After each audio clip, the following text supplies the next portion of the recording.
leaking. It drips into the basin, and today I'm gonna replace the water inlet valve. It just came in. So I'm gonna walk you through how to do that. I'm gonna be fixing my GE washer today. It's been dripping on the inside into the drum. I've turned the water off, but you can see that it continues to drip in there a little bit, just because it hasn't had time to empty out completely.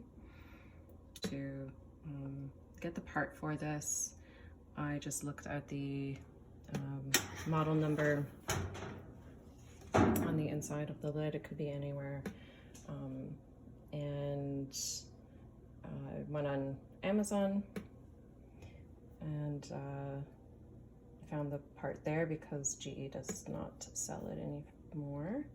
Okay, so I've unplugged and I've already shut off the water. I've had it marked as hot and cold. And then on the back of my washing machine, it has the markings for hot and cold, so we'll be able to connect them up easy at the end. I'm gonna unplug these two lines and then place the hoses into a bucket because water will undoubtedly come out, whatever's remaining in the hose, and then we'll get to work. You'll see there's quite a bit of sediment. This is the hot one. I haven't removed the cold yet, but I'm gonna clean that out, and otherwise it's gonna leak all over the floor. And then I'll remove the other one and I'll show you the piece that we're gonna be replacing in just a moment. The other side was easy to just do with my hands. This side is tighter, so I'm just gonna be removing it like this. And it is dripping, so I've placed a paper towel at the bottom.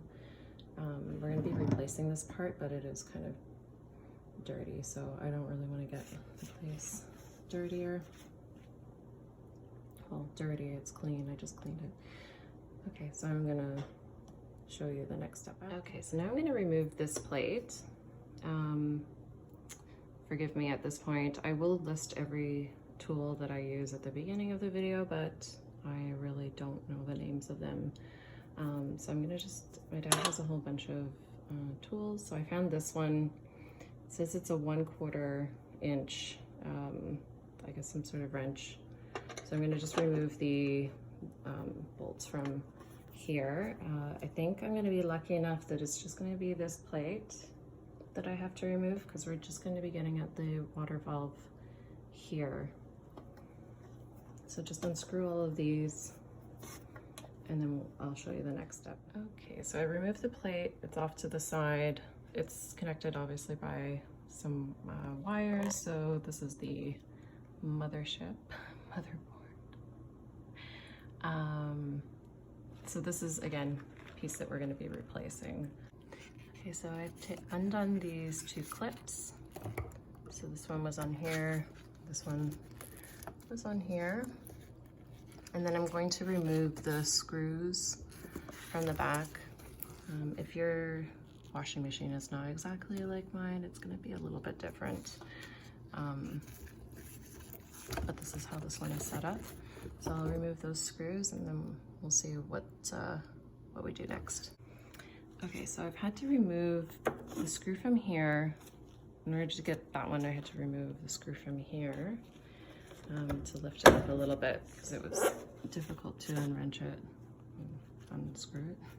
And the screw, the same on the other side, which was easier, so I didn't have to remove this one. Now this lifts up to reveal what's underneath, which is the remaining of this part. As you can see on the top, all you can see is this. This is the replacement part.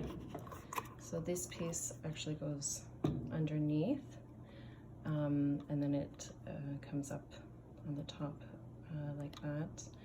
So I'm gonna try to remove this instead of just holding up the top piece. So it is connected, obviously. I can't remove it completely, but I was able to pop this piece out now. and I'm just gonna pop out. There's some wires connecting here.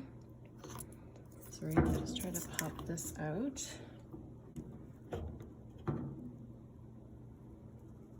Oh, no, there we go, perfect. So this is not a genuine part because they don't seem to be making them anymore. So I've taken this little tiny washer like thing out of the old one, as well as this padding. It doesn't fit properly. Well, it doesn't fit exactly, but it fits okay. We just want to have that padding between the metal here and here, and then this will also ensure that this piece fits in nicely.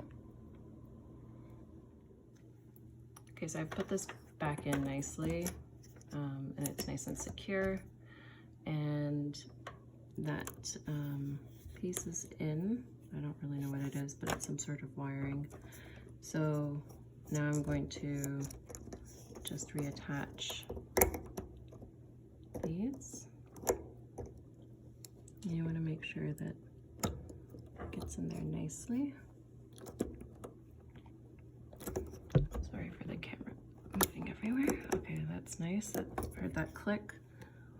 And then on this side, the exact same thing. Just move these wires out of the way. And I think it went this way.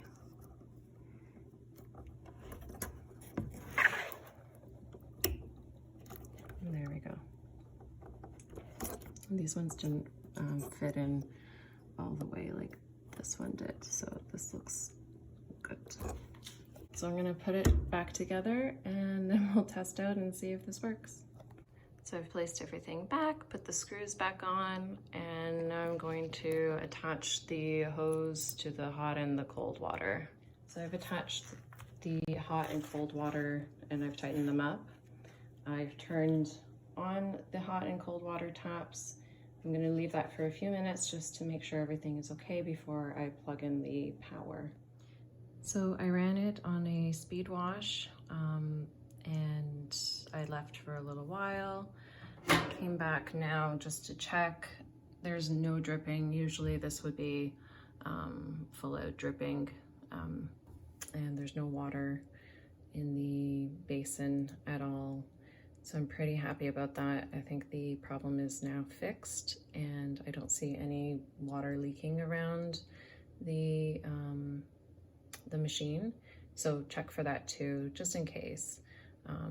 You know, I haven't put it back up against the wall yet, just to check on that to make sure. So I think that fixed the problem. So it's a very easy fix. I hope that this video helps you. If you have any questions, let me know.